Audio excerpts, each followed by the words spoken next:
Je vais vous raconter l'histoire de Coco Chanel, une grande couturière française. Elle est très célèbre dans le monde entier pour ses créations de mode.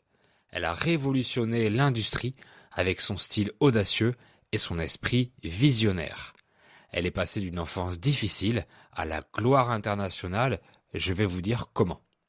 Bonjour à tous, je m'appelle Fabien et bienvenue dans cet épisode du podcast Fluidité pour débutants où on parle de biographie de personnalités francophones importantes. Coco Chanel est née en 1883 à Saumur, dans la région Pays de la Loire en France. Son vrai nom est Gabrielle Chanel. Quand elle avait 12 ans, sa maman est morte et son papa l'a laissée avec ses deux sœurs dans un orphelinat, un établissement où on s'occupe des orphelins, les enfants qui n'ont plus de parents. Elle a grandi là-bas où elle a appris à coudre. Elle a trouvé son inspiration dans l'univers sobre et les couleurs neutres de l'orphelinat.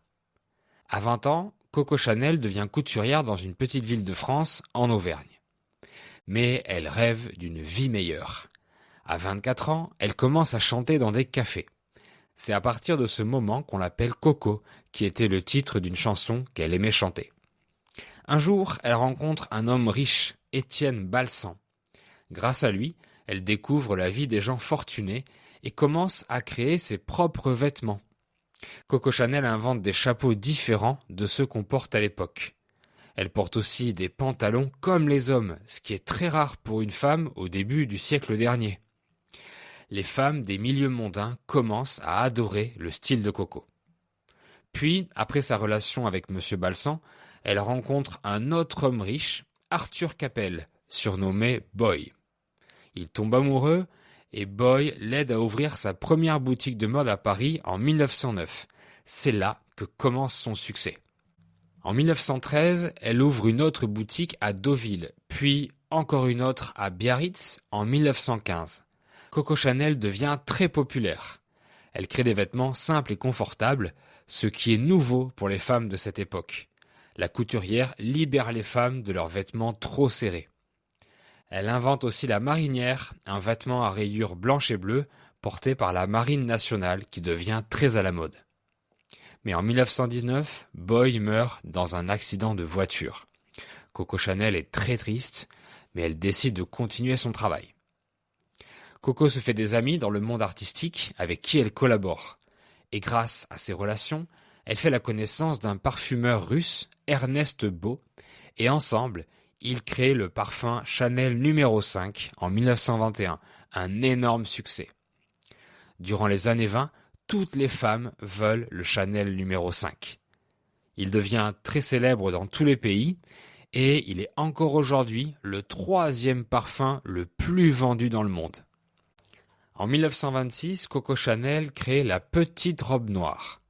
Avant, le noir était une couleur qu'on portait seulement pour le deuil ou pour travailler. Mais Coco Chanel en fait une robe élégante que toutes les femmes veulent porter. De nos jours, la petite robe noire est portée par les plus grandes stars pour des événements. Dans les années 1930, Coco Chanel devient une figure importante de la mode. Elle emploie environ 4000 personnes. Mais en 1939, quand la Seconde Guerre mondiale commence, elle ferme sa maison de couture et part vivre en Suisse. En 1954, à 71 ans, elle revient à Paris et rouvre sa maison de couture. Elle crée de nouveaux vêtements qui deviennent très populaires, comme le tailleur en tweed et le fameux sac à main Chanel 2.55 avec la petite chaîne dorée. Coco Chanel continue de travailler jusqu'à sa mort en 1971 à 87 ans.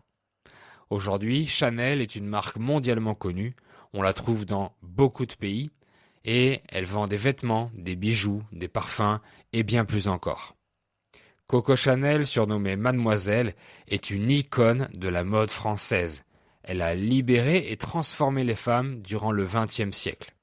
Elle a beaucoup influencé la mode et reste une figure importante de la culture française. Merci beaucoup d'avoir écouté cet épisode. Si vous l'avez aimé et qu'il a été utile pour vous, merci de vous abonner, mettre un like, 5 étoiles et écrivez merci en commentaire.